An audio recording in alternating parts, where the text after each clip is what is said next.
Bonjour à tous, je m'appelle Clémence Didier, je suis vice-présidente étudiante de l'Université de Lorraine et on se retrouve pour le Facebook Live mensuel. Je suis étudiante en sciences humaines et sociales à Metz aussi, par ailleurs.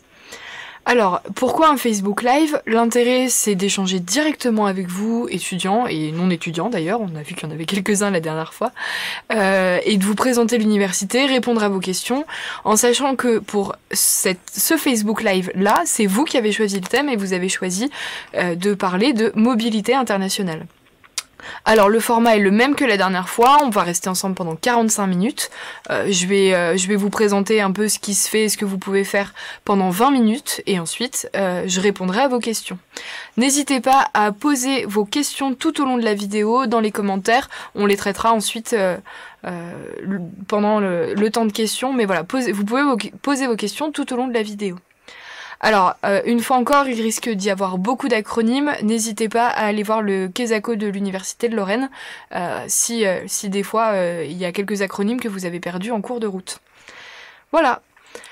Alors, qui dit mobilité internationale dit partir à l'étranger et venir en France. Donc dans un premier temps, je vais vous parler de la mobilité sortante, c'est-à-dire aller faire une partie de ses études à l'étranger. Alors, ce qu'il faut savoir, c'est que l'Université de Lorraine est l'université qui a le plus de mobilité sortante en France.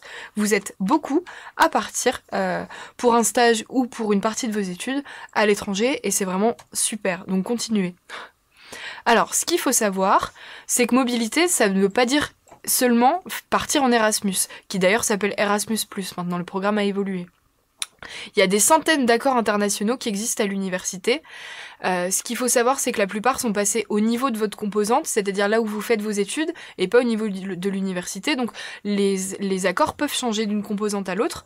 Le meilleur moyen de savoir où partir, c'est de vous renseigner auprès de votre correspondant Relations internationales de composantes. On va appeler ça le CRIC, correspondant Relations internationales de composantes. Il vous expliquera quels sont les accords existants pour votre composante. On va vous mettre en lien dans les commentaires les contacts de vos correspondants, donc vous pouvez aller les retrouver dans les commentaires. Alors, comme je vous l'ai dit, ça ne veut pas forcément dire qu'Erasmus, vous pouvez partir en échange en dehors de l'Europe, et vous pouvez faire des cursus intégrés dans le cadre de l'UniGR. Pardon, l'UniGR, c'est l'université de la grande région. Si vous regardez sur votre carte étudiante, vous avez un petit logo UniGR. Je vais vous expliquer ce que c'est et à quoi ça sert. En fait, c'est une université qui en regroupe plusieurs, l'université de Lorraine et des universités allemandes, belges et luxembourgeoises. Et il est possible, dans le cadre de l'UniGR, de faire un cursus transfrontalier. Alors, vous avez plusieurs domaines.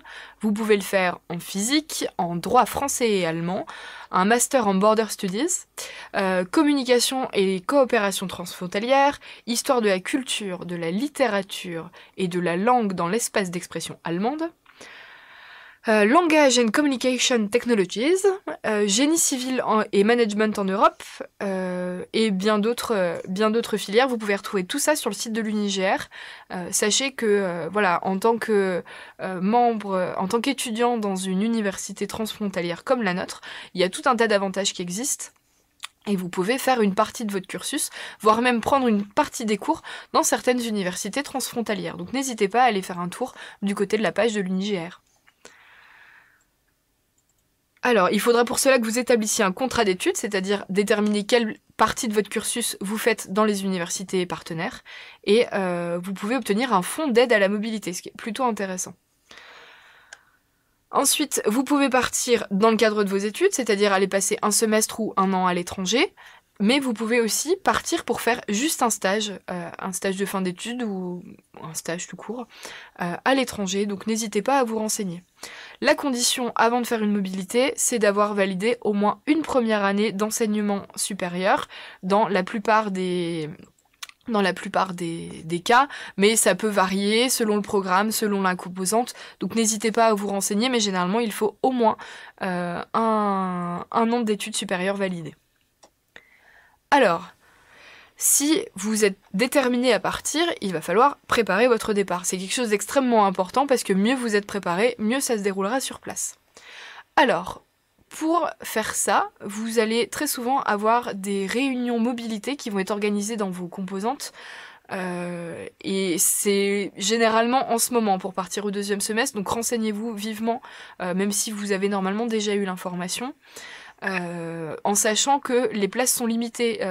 Vous allez choisir plusieurs universités dans lesquelles vous voulez partir, mais renseignez-vous bien en amont parce que vous n'aurez pas forcément l'université que vous avez choisie. Mais souvent on vous demande de faire 3 choix, ce qui fait que vous partez dans une université que vous avez quand même choisie, même si c'est pas votre préférée. Sachez que vous ne payerez les frais d'inscription qu'à l'Université de Lorraine. Vous ne payez pas de frais d'inscription en plus dans l'université dans laquelle vous exécutez votre mobilité. Si vous êtes en situation de handicap, il est tout à fait possible de partir en mobilité également. Vous enclenchez la démarche mobilité comme n'importe quel étudiant le ferait. Et ensuite, vous vous tournez vers le service handicap qui veillera à ce que vous ayez les mêmes dispositifs d'accueil en France qu'à l'étranger. C'est-à-dire que si vous avez besoin d'une prise de notes, par exemple, on va veiller à ce que vous puissiez avoir une prise de notes dans l'université qui vous accueille. Donc en situation de handicap, il est tout à fait possible de partir également. Alors, la première chose à faire, ça va être d'aller voir son correspondant Relations internationales de composantes, le fameux CRIC. Sachez qu'il y en a 2. Il y a un enseignant qui va vous aider à préparer l'aspect pédagogique de votre voyage, de votre mobilité, c'est-à-dire vous aider à choisir quels enseignements vous allez suivre dans l'université d'accueil. En sachant qu'il faut quand même que vous validiez, si vous partez un semestre, il faut valider 30 ECTS, donc vous devez choisir des enseignements à hauteur de ces 30 ECTS, voire même un peu plus pour avoir une marge de manœuvre, et ça, c'est le CRIC enseignant qui va vous aider. Ensuite, vous avez également des démarches administratives à faire, et il y a donc un personnel administratif qui fait partie de ce binôme de CRIC, qui va vous aider sur tous les aspects administratifs du dossier. Donc n'hésitez pas à aller les voir. Ensuite, pensez à vous renseigner sur le logement, vraiment en amont. Tous les pays n'ont pas de cité universitaire, donc si vous voulez être sûr d'avoir un logement, anticipez un petit peu. Renseignez-vous sur le niveau de vie. Sachez que l'université a un partenariat avec une plateforme qui s'appelle Housing Anywhere, qui va vous permettre d'avoir un logement ou des solutions de logement qui vont vous être proposées dans des universités à peu près partout dans le monde. Donc n'hésitez pas à aller y faire un tour. Housing Anywhere, on va vous mettre le lien en commentaire. Oui, les prix sont très variables d'un pays à l'autre, donc vraiment anticipez votre logement et assurez-vous d'avoir quelque chose quand vous arrivez. Alors, quelque chose qui va être intéressant aussi si vous partez dans le cadre de vos études, ça va être la langue d'enseignement dans l'université dans laquelle vous allez, qui n'est pas forcément la langue du pays. Sachez que si vous ne maîtrisez absolument pas la langue d'enseignement, ça risque d'être compliqué de suivre des cours là-bas. Alors, si vous n'êtes pas forcément au niveau, ou vous préférez vous remettre à niveau, ou travailler un peu plus la langue d'enseignement, vous pouvez tout à fait aller dans les centres de langue qui sont proposés à l'université. Vous avez le centre de langue Yves Chalon, qui se trouve sur le campus Lettres et Sciences Humaines de Nancy, l'espace langue au campus droit de Nancy, et l'espace média langue qui est au Saulcy. Pareil, vous pouvez retrouver toutes ces informations sur un lien qu'on va vous mettre en commentaire qui s'appelle edolang.unif-lorraine.fr. En fait, vous allez pouvoir trouver toutes les ressources qui sont disponibles pour préparer un apprentissage ou un perfectionnement d'une langue ou d'une autre. Mais ça, c'est valable que vous partiez en mobilité ou que vous ayez juste envie de travailler une langue en particulier, donc n'hésitez pas. Alors, dans le cadre d'un Erasmus, mais c'est aussi conseillé dans les mobilités hors Erasmus, il va falloir effectuer un test de langue avant votre départ. On appelle ça un OLS, et c'est souvent le niveau B1 ou le niveau B2 qui est requis. Donc, effectuer votre test de langue avant de partir, c'est important. Ensuite, aspect pratique, renseignez-vous sur la météo du pays dans lequel vous partez à la période à laquelle vous partez.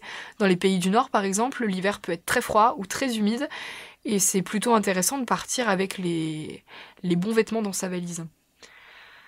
Enfin, n'oubliez pas de faire les démarches par rapport à votre compte en banque à l'international. Alors si vous partez moins d'1 an, c'est peut-être pas la peine d'ouvrir un compte international. Vous pouvez peut-être voir avec votre banque pour modifier un peu votre statut, ne pas avoir de frais supplémentaires parce que vous êtes à l'étranger. Voilà, pensez bien à ça avant de partir, c'est important. Alors, la question importante, c'est avant de partir, il faut avoir les moyens de partir. Sachez que vous pouvez avoir des aides qui vont vous permettre de financer votre mobilité. Alors, vous avez des allocations Erasmus+, dans le cadre d'un stage ou dans le cadre d'études. Donc ça, c'est pour les étudiants Erasmus, qu'ils soient boursiers ou non boursiers. Attention, il y a un calendrier que votre CRIC connaît, donc n'hésitez pas à vous tourner vers lui, il pourra vous donner les délais pour déposer vos dossiers de mobilité. Mais si vous êtes en mobilité hors Erasmus, il existe aussi des aides. Vous avez une aide pour les boursiers sur critères sociaux proposée par le ministère. C'est les bourses AMI. Et si vous êtes non boursier, l'Université de Lorraine a mis en place une aide pour vous qui s'appelle Amobule. Et vous pouvez aussi financer en partie votre mobilité de cette manière-là. Alors, attention, les aides versées ne suffisent jamais. Il faut compléter. D'autant plus que les aides sont versées en 2 fois. C'est-à-dire que vous allez toucher la plupart du temps 70% de l'aide qui est versée une fois que vous êtes arrivé sur place. C'est-à-dire que vous avez bien souvent déjà payé votre transport et peut-être des frais de réservation pour un logement. Donc les démarches ne sont enclenchées qu'une fois que vous avez transmis l'attestation d'arrivée qui est signée par l'université de l'accueil à l'Université de Lorraine qui va ensuite enclencher le paiement des aides. Et le 30% restant sont versés au retour de la mobilité. Donc vous voyez bien qu'il y a un certain décalage entre les frais que vous allez dépenser durant votre mobilité et les aides qui vont vous être versées. En sachant que, attention, anticipez bien votre question parce que les aides vont dépendre de la durée d'enseignement sur place. C'est-à-dire qu'on va vous verser une aide en fonction du moment où vous arrivez et du moment où vous repartez. Si vous choisissez de faire 1 mois de tourisme en plus, ce ne sera pas compté dans l'aide qui vous est versée. Donc faites bien attention à ça.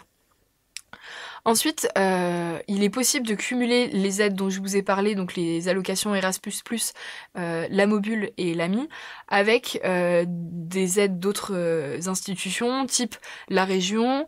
Regardez peut-être aussi auprès des comités d'entreprise de vos parents, certains financent, enfin voilà, renseignez-vous un petit peu sur les moyens de financer votre mobilité, mais retenez bien que les aides qu'on vous versera ne couvriront pas l'ensemble des dépenses que vous allez avoir. Ensuite, comment faire pour suivre les cours sur place? Alors, renseignez-vous sur la langue d'enseignement, qui est souvent la langue du pays, mais c'est pas toujours le cas, donc faites bien attention à ça. Et souvent sont mis en place des cours de langue dans l'université qui va vous accueillir, avec souvent les cours sont pris en compte si vous partez dans le cadre d'un Erasmus. Des cours de langue vont être pris en compte. Enfin, ne vous laissez pas submerger par les problèmes une fois sur place. Absolument rien n'est insurmontable et il y a souvent plein de gens qui vont pouvoir vous aider sur place, que ce soit dans l'université, dans les réseaux d'étudiants en mobilité. Donc ne paniquez pas, tout va bien se passer. Une fois rentré, pour les étudiants Erasmus+, vous devrez faire un nouveau test de langue qui est censé être meilleur que celui avant de partir. Et vous avez un rapport sur la mobilité à poster en ligne. Et comme je vous l'ai dit tout à l'heure, 30% de votre aide à la mobilité, les 30% restants vous sont versés une fois que tout cela est fait seulement. Donc ça explique encore bien le décalage que vous pouvez avoir entre le départ et le versement de vos aides.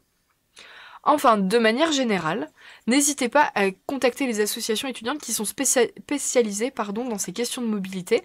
À Nancy, vous avez ESN, Erasmus Student Network, qui pourra vous accompagner. Et à Metz, c'est l'association Comme un poisson dans l'eau qui vous accompagne. Ils sont ravis de le faire. Que vous reveniez et que vous ayez envie de continuer l'aventure ou que vous soyez prêt à partir et que vous ayez besoin de conseils, n'hésitez pas à les contacter. Ils sont là pour ça, ils seront ravis de vous accueillir et ils seront même, je pense, ravis de vous compter dans leur rang bénévole.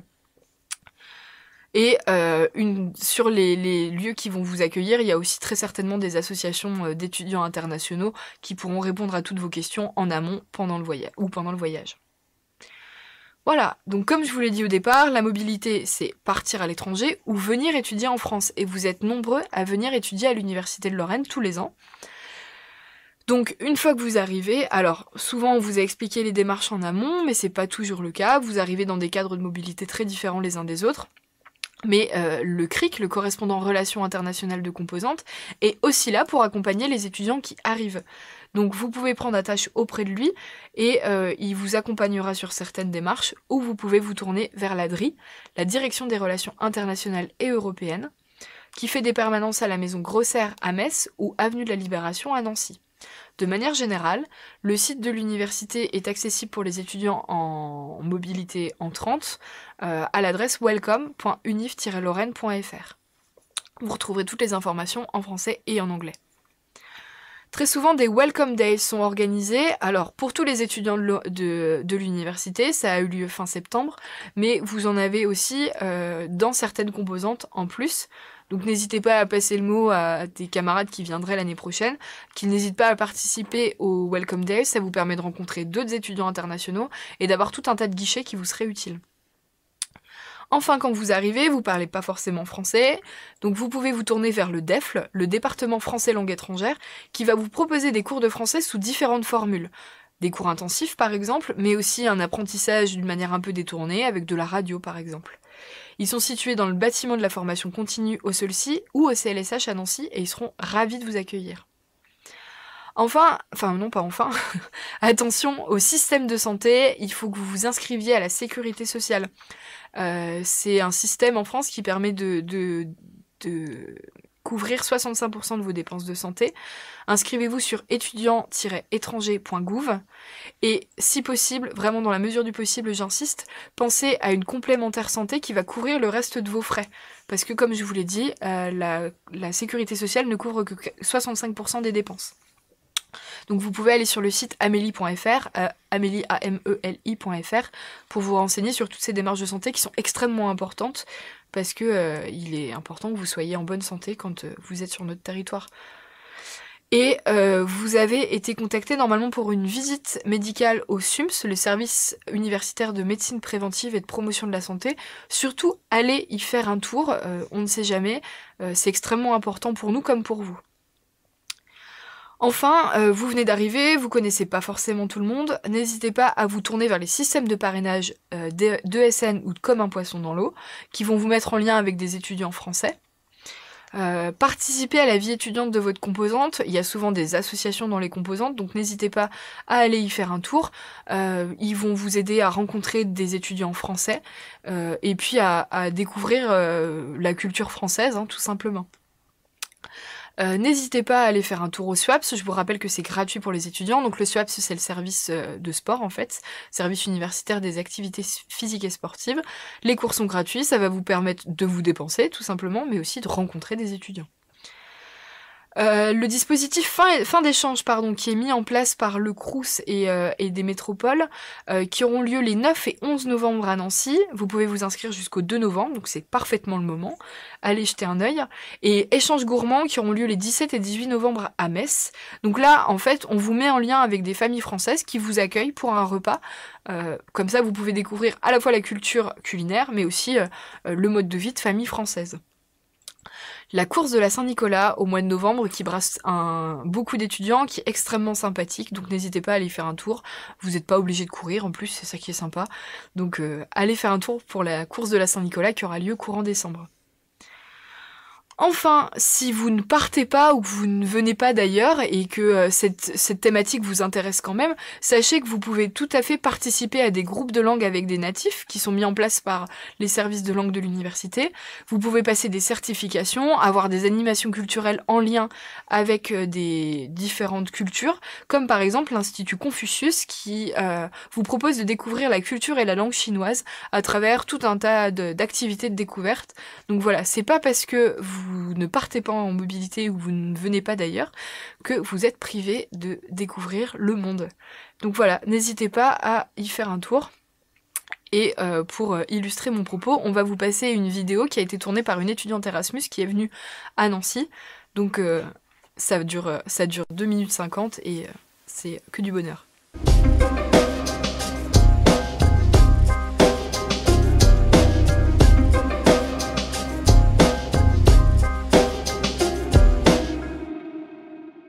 Buongiorno, je m'appelle Camilla, j'ai 21 ans et je viens d'une jolie petite ville dans le sud de la Suisse, Lugano. Mais j'étudie à Milan, à l'Université catholique du Sacré-Cœur. Je suis en 3e année de lettres classiques et je suis arrivée à Nancy à fond d'août pour le Welcome Day de l'Université de Lorraine, juste pour commencer mon dernière année d'études. J'habite en colocation au super centre de la ville, avec 2 garçons français de mon âge, Alexis et Jérémy. Ils sont super cool et ça a été vraiment le meilleur choix à faire. Entre espace privé et vie en commune, on partage beaucoup de moments ensemble, surtout dans la cuisine, où j'ai un grand résultat chercher des cerveaux en sorte de dictature avec pâte carbonara et tentative mal réussie de ne pas faire couper à mes colocs les pâtes. De l'autre côté, ils ont cuisiné pour moi des crêpes, des quiches et il y a eu même des tentatives de faire goûter des escargots. Avec le début de la fac, on a compris qu'on devait bien bosser, avec un système scolaire complètement différent du mien. En fait, ici, on doit participer à tous les cours, prendre page et page des notes, il n'y a pas de livres. Il y a contrôle continu toutes les semaines, il n'y a qu'une possibilité de passer les examens, et la notation des profs, c'est pas toujours très très haute. Heureusement, j'ai trouvé des camarades super gentils, et avec enthousiasme et un grand effort aussi, je me suis habituée à les grandes différences et les difficultés que j'ai trouvées à la fac. Et tout, à la fin du semestre, s'était bien passé. Mon contrat de mobilité devait s'arrêter en février, mais l'expérience m'est tellement plu que j'ai décidé de rester l'entière année. C'est ma dernière année, donc les choses sont difficiles à gérer entre la fac, les mémoires à écrire et mon stage à la mairie de Nancy. J'ai en fait trouvé un stage fantastique, avec une équipe sympathique et dynamique. Je travaille au pôle culture et créativité dans la direction de l'événementiel, avec Émilie François et Jean-Yves Lanceil. C'est une opportunité géante qui m'a été donnée et je suis super contente de mon projet, qui traite de la Saint-Nicolas par rapport aux étudiants internationaux. Je travaille durement 4 jours sur 5 dans mon bureau, où tous sont très gentils avec moi. Pendant les pauses à midi de mon stage, ou les pauses d'études, les week-ends, on aime bien profiter du soleil. On est désormais en printemps et on aime bien faire des pique-niques, des promenades en vélo ou se réunir entre amis juste pour parler dans une jolie terrasse du bar du centre-ville. L'Erasmus, c'est une aventure qui change la vie. Moi, je l'ai fait. Pourquoi pas vous? Vive la mobilité étudiante! J'espère que cette vidéo vous a plu. Alors, vous n'avez pas été très nombreux à poser des questions, donc n'hésitez pas, c'est le moment, c'est le temps d'échange, je suis vraiment là pour répondre aux questions, donc profitez-en. Mais il y en a quand même deux qui ont été posées, merci. Pourquoi un étudiant doit-il partir à l'étranger aujourd'hui? Est-ce que c'est vraiment pénalisant de ne pas avoir cette ligne mobilité dans son cursus universitaire? Alors ce qui est extrêmement intéressant avec la mobilité, c'est que ça vous permet plein de choses en fait. Ça vous permet de savoir si vous savez vous adapter à un autre système, ça vous permet d'être complètement autonome, c'est des capacités d'adaptation que vous allez pouvoir développer. Donc c'est ça qui est extrêmement intéressant avec la mobilité, vous découvrez une autre culture, vous pouvez approfondir une langue. Par contre, est-ce que c'est pénalisant de ne pas faire de mobilité? Non, pas forcément. C'est tout un tas de compétences que vous pouvez développer d'une autre manière, que vous pouvez développer dans le cadre d'un engagement associatif, par exemple. Donc, c'est quelque chose qui est extrêmement intéressant et très enrichissant. Mais voilà, sachez que c'est des compétences que vous pouvez développer en restant sur place, en vous engageant d'une autre manière. C'est quelque chose qui est extrêmement intéressant. Si vous avez l'occasion de le faire, foncez. Mais voilà, sachez que vous pouvez aussi développer ces compétences d'une autre manière.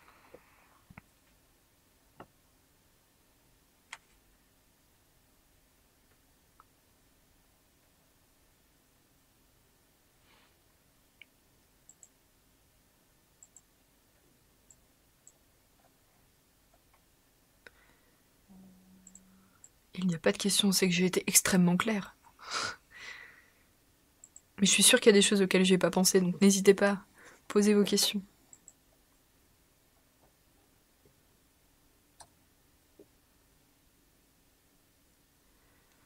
Alors, comment choisir ma destination? Est-il préférable de choisir un pays anglophone? En fait, ça dépend de vos objectifs. Si vous ne parlez pas du tout anglais, ne partez pas dans un pays anglophone, sauf si vous souhaitez vraiment développer votre anglais. Ensuite, faites un choix en fonction de vos études, de vos objectifs, en fonction de la culture que vous avez envie de découvrir, en fonction de votre cursus. Vous êtes vraiment libre de partir dans tout un tas de pays différents. Vous allez pouvoir, je sais pas moi, parler espagnol, italien, anglais, allemand, suédois peut-être, si ça vous intéresse. Donc Choisissez un pays en fonction de vos envies, en fonction de votre projet et en fonction de vos capacités aussi, par exemple. Si vous parlez très très mal le suédois ou que vous ne le parlez pas et que les langues d'enseignement sont en suédois, est-ce que ça vaut vraiment le coup de passer 6 mois là-bas sans connaître la langue? C'est à vous de vous poser la question. Doit-on forcément avoir un bon niveau dans la langue du pays ou en anglais seulement? Alors, c'est ce que je disais tout à l'heure, faites bien attention à la langue d'enseignement. Si, par exemple, vous êtes en Norvège et que la langue d'enseignement c'est l'anglais, vous allez pouvoir vous en sortir si vous parlez anglais. Donc, le pays n'est pas anglophone, mais vous pouvez de toute manière vivre et faire vos études là-bas, parce que si l'enseignement est en anglais, vous pouvez suivre les enseignements. En fait, ce qui est important de savoir, c'est que si vous partez dans le cadre de vos études, il faut que vous puissiez suivre les cours là-bas, parce que si vous prenez du retard, vous partez 6 mois, l'objectif c'est quand même de valider le semestre, donc faites bien attention à la langue d'enseignement et non pas à la langue parlée dans le pays. Alors... Bonsoir, faire une année de césure pour partir étudier à l'étranger, ça se passe comment? Pour l'année de césure, de manière générale, vous vous tournez vers votre composante et vous faites une demande de césure en motivant votre demande. Donc voilà, là par exemple si c'est pour partir faire une année à l'étranger, qui n'est pas forcément dans le cadre de votre cursus, vous pouvez choisir de partir découvrir, je ne sais pas moi, vous êtes en études agricoles, en études agronomiques et vous avez envie de partir découvrir les fermes argentines par exemple, un très beau projet. Renseignez-vous auprès de votre composante, exposez votre projet et on vous expliquera si la césure est pertinente ou pas. Et c'est comme ça que vous allez pouvoir faire une année de césure. Donc ça c'est auprès de votre composante que ça se passe. Peut-on bénéficier d'aides financières pour l'hébergement? Alors oui, c'est les aides financières dont je vous parlais tout à l'heure. C'est des aides qui vont couvrir en fait votre voyage. Donc au niveau des aides, je vous le répète, vous pouvez en avoir si vous êtes dans le cadre d'un Erasmus+ stage, que vous soyez boursier ou non boursier, dans le cadre d'un Erasmus+ études, ou si c'est ni l'un ni l'autre et que vous êtes dans une mobilité hors Erasmus, que vous soyez boursier sur critères sociaux ou non boursier sur critères sociaux, il y a tout un tas d'aides. C'est pareil, adressez-vous aux CRI qui connaissent les aides auxquelles vous pouvez prétendre. Quels sont les critères d'affectation en mobilité? Peut-on partir à l'étranger dès la première année universitaire? Alors, déjà, le départ se fait souvent après une année dans l'enseignement supérieur, ça dépend des programmes, ça dépend des composantes, mais la règle de base très souvent c'est qu'on ne part pas la première année d'enseignement supérieur, on valide au moins une année avant de partir. Ensuite, les critères d'affectation en mobilité. Alors, comme je vous disais tout à l'heure, il n'y a pas autant de places dans chaque université que d'étudiants qui aimeraient partir dans cette université-là. Donc souvent, la composante va vous accompagner et va fixer des critères. Sachez que quand vous partez en mobilité, vous êtes des représentants de votre composante et de l'université de Lorraine. Donc, on va avoir des critères comme le niveau de vos notes, par exemple, la connaissance de la langue. Mais très souvent, vous faites 3 choix, et si vous ne pouvez pas partir dans la première université que vous avez choisie, vous allez très certainement avoir une affectation dans la deuxième ou la troisième que vous avez choisie. Donc voilà, il y a certains critères, parce qu'en fait, vous allez suivre un cursus dans une langue qui n'est pas la vôtre. Donc si vous avez déjà un peu de mal à suivre votre cursus en français, le suivre dans une langue étrangère, ça risque d'être encore plus compliqué. L'objectif de la mobilité, c'est pas de vous mettre en difficulté. C'est pour ça qu'il y a des critères de ce genre-là qui sont mis en place.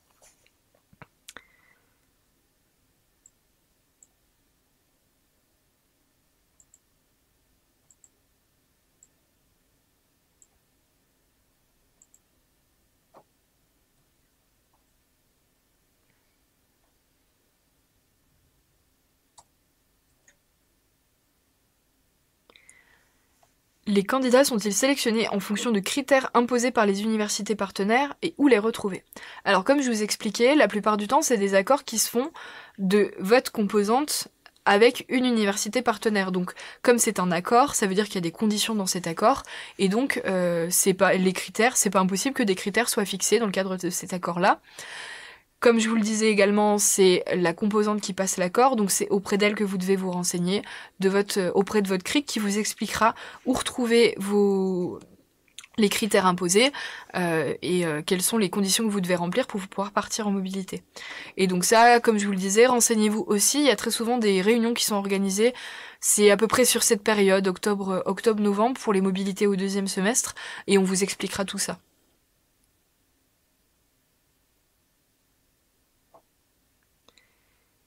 Est-ce que B1 en anglais est suffisant pour poursuivre ses études? Quels sont les critères de l'Université de Lorraine? Alors, je ne sais pas si c'est dans le cadre d'une mobilité entrante ou sortante. Dans le cadre d'une mobilité sortante, c'est souvent, c'est souvent le niveau B1 voire B2 qui est demandé en fait pour partir. Alors en anglais ou dans la langue d'enseignement. Et donc les critères de l'Université de Lorraine, comme je vous expliquais, ça dépend en fait des composantes. Donc pour partir, on demande souvent un niveau B1 ou B2 dans la langue d'enseignement. Et pour venir étudier en France, étudier à l'Université de Lorraine, ça va dépendre de la composante dans laquelle vous venez. Et de toute manière, tout un tas de dispositifs sont mis en place pour vous aider à vous mettre à niveau en français, en fait. Parce que la plupart de nos enseignements à l'Université de Lorraine se font en français.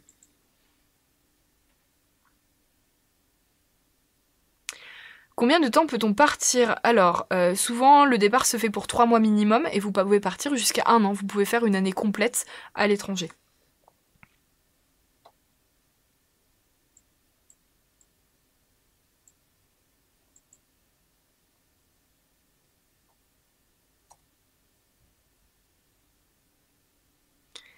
Quelles sont pour moi les meilleures raisons de partir? Alors, l'ouverture sur le monde, c'est quelque chose qui est extrêmement important pour moi.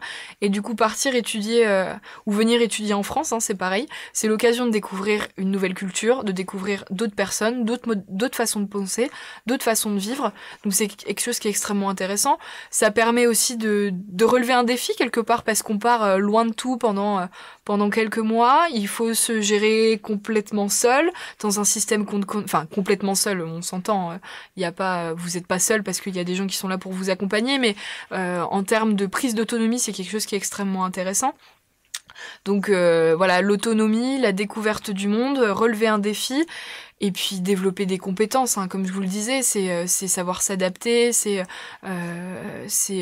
savoir développer d'autres facultés, c'est-à-dire par exemple une chose toute simple, mais si en France vous vous déplacez qu'en voiture pour aller sur vos lieux d'enseignement, là-bas vous ne pourrez peut-être pas le faire, donc c'est savoir lire une carte, savoir utiliser les transports en commun. C'est vraiment l'occasion de développer des choses que vous ne développeriez pas en restant dans votre pays de départ.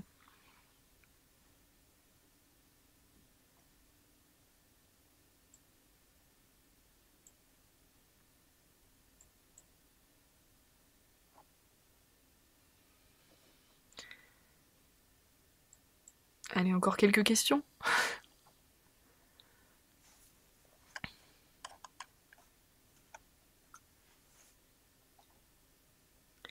Alors, quand est-ce que débutent les démarches administratives? Alors ça, en fait, c'est variable selon la période à laquelle vous voulez partir. Prenez-vous-y, plusieurs mois à l'avance. Une mobilité, pour toutes les raisons que je vous ai énoncées avant, ça se prépare bien. Il y a plein de choses à anticiper, donc renseignez-vous de nouveau auprès de votre CRIC parce qu'il y a un délai pour les démarches administratives, mais plus tôt vous vous y prenez, mieux c'est, ça vous permet de mieux anticiper votre arrivée. Voilà, votre correspondant sait comment faire, par exemple pour certaines aides, pour certains dossiers, par exemple, si vous voulez partir pour vos études dans le cadre d'un Erasmus+, à la rentrée, là par exemple, si vous aviez voulu partir en septembre, les premiers appels à mobilité se font au mois de mars. Donc vous voyez un peu l'écart qu'il peut y avoir. Anticiper au maximum, ça se fait plusieurs mois en amont.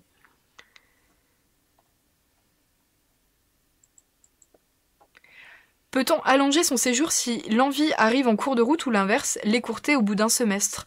Oui, c'est possible. Alors pareil, discutez bien avec les gens qui sont là pour vous accueillir, avec vos correspondants à l'Université de Lorraine, parce que vous n'allez pas pouvoir tout lâcher du jour au lendemain et rentrer ou partir, rester plus longtemps.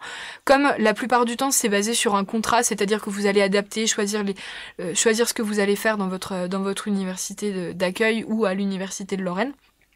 Vous pouvez changer d'avis en cours de route, c'est tout à fait possible, mais c'est pareil, anticipez-le un petit peu, et il faut en discuter et voir ce qu'il est possible de faire, mais on va pas vous laisser 6 mois de plus alors que vous n'avez pas envie de rester, et au contraire, si l'expérience est concluante, comme dans la vidéo, vous pouvez trouver un autre dispositif, faire un stage, avoir un autre conventionnement, voilà, là ça va dépendre d'un cadre légal qui est pas forcément dépendant du nôtre.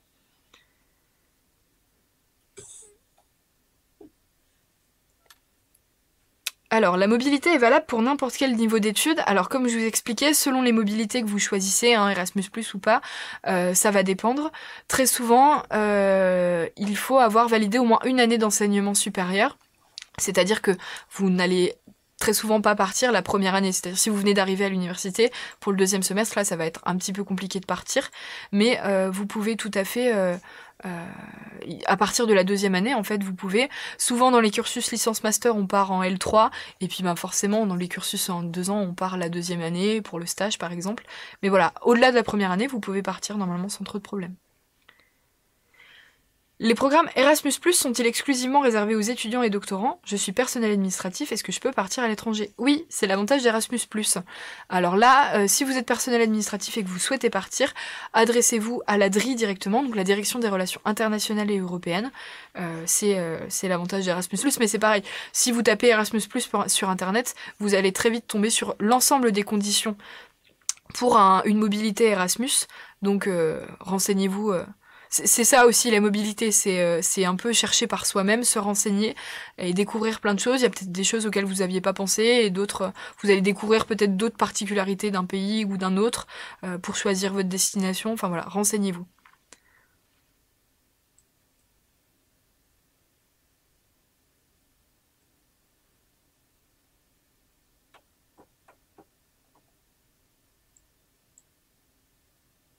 Il vous reste quelques minutes pour poser vos questions, n'hésitez pas.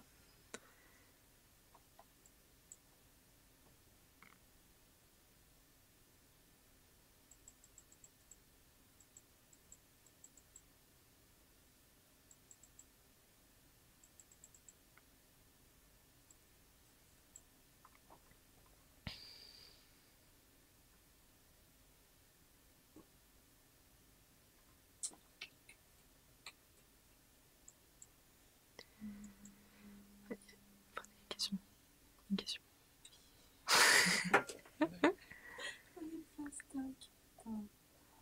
Non, mais il y en a une de questions qui est posée.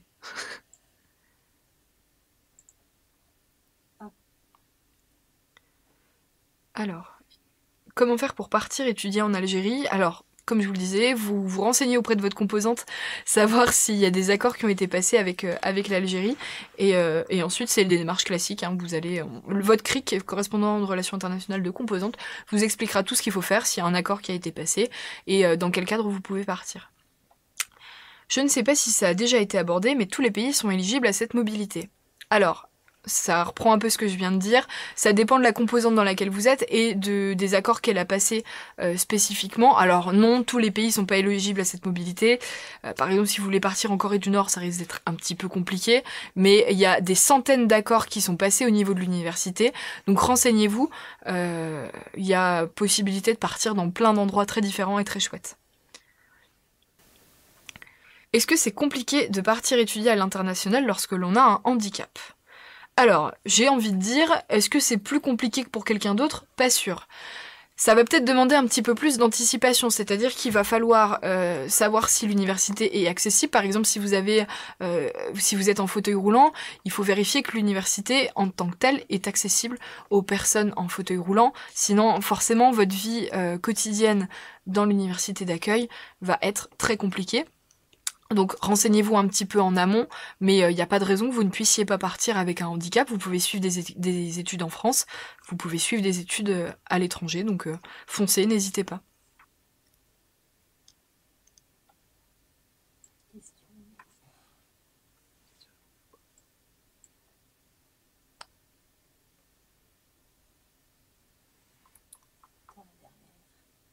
Allez, une dernière question. Et ensuite, j'ai encore quand même quelques informations à vous passer. Peut-on faire des stages à l'étranger de combien de temps? Alors, ça va dépendre de la durée de stage que vous devez effectuer en France, en fait. Et oui, il est tout à fait possible de faire un stage à l'étranger, dans le cadre d'Erasmus ou pas d'ailleurs. Ça dépend de la durée de votre stage, ça dépend du pays dans lequel vous voulez partir. Mais c'est tout à fait possible. Vous pouvez même avoir des aides financières pour ça. Et oui, un stage à l'étranger, c'est tout à fait possible. C'est un cadre plutôt intéressant d'ailleurs. Et vous avez des bourses pour ça. Donc n'hésitez pas à aller faire un stage à l'étranger si ça vous tente.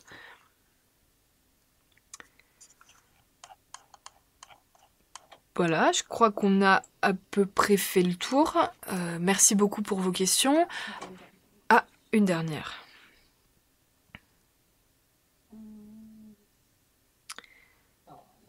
Ouais, alors là c'est très spécifique, il faut s'adresser à la composante, ça va dépendre du niveau, en fait, si on vient d'arriver, il faut, et que vous avez un certain niveau d'études, est-ce qu'il va correspondre au niveau d'études français? C'est pas sûr, ça il faut voir avec la composante, qui vous dira dans quel niveau vous êtes accepté. Voilà. Merci à tous d'avoir suivi ce Facebook Live, hein. Vous étiez nombreux encore une fois. Alors, dans les informations importantes, le 15 novembre aura lieu la journée de formation Faites la fête à destination des responsables associatifs. L'inscription est obligatoire, n'hésitez pas à y aller, c'est une journée qui est très intéressante pour vous. Courant du mois de novembre auront lieu les élections pour vos représentants étudiants au Crous. Donc c'est le Crous, il gère les bourses sur critères sociaux, il gère de l'international aussi, il gère de la culture, la restauration universitaire, enfin il gère plein de choses. Donc courant du mois de novembre, vous allez avoir les élections pour vos représentants étudiants. N'hésitez pas à vous y intéresser, d'autant plus que le 20 novembre, dans vos composantes, il va y avoir des élections pour vos représentants étudiants aussi. Donc je ne peux que vous inviter à aller voter. La démocratie étudiante, c'est extrêmement important. C'est l'occasion de faire valoir vos droits, donc n'hésitez pas. Je répète, le 20 novembre, dans vos composantes, et les élections Crous, courant novembre, fin novembre, la date n'est pas encore arrêtée. Et vos associations étudiantes aussi sont pour la plupart en train de renouveler leur bureau, donc n'hésitez pas à y jeter un œil. Ensuite, ce qui vous intéresse aussi, le prochain rendez-vous pour le Facebook Live, il aura lieu le mercredi 21 novembre à 18 h. Et de nouveau, vous pouvez choisir les thématiques. On vous propose l'entrepreneuriat, le développement durable ou la lutte contre les discriminations. Donc comme pour ce Facebook Live, on crée un événement, on crée un sondage, vous choisissez la thématique que vous voulez voir abordée et on se retrouve le 21 novembre pour échanger. Merci à tous de m'avoir suivi. J'espère que j'ai répondu à toutes vos questions. Si ce n'est pas le cas, n'hésitez pas, vous pouvez me contacter sur l'adresse vp-étudiant@unif-lorraine.fr. Voilà, merci à tous et excellente pause pédagogique à ceux qui en ont une.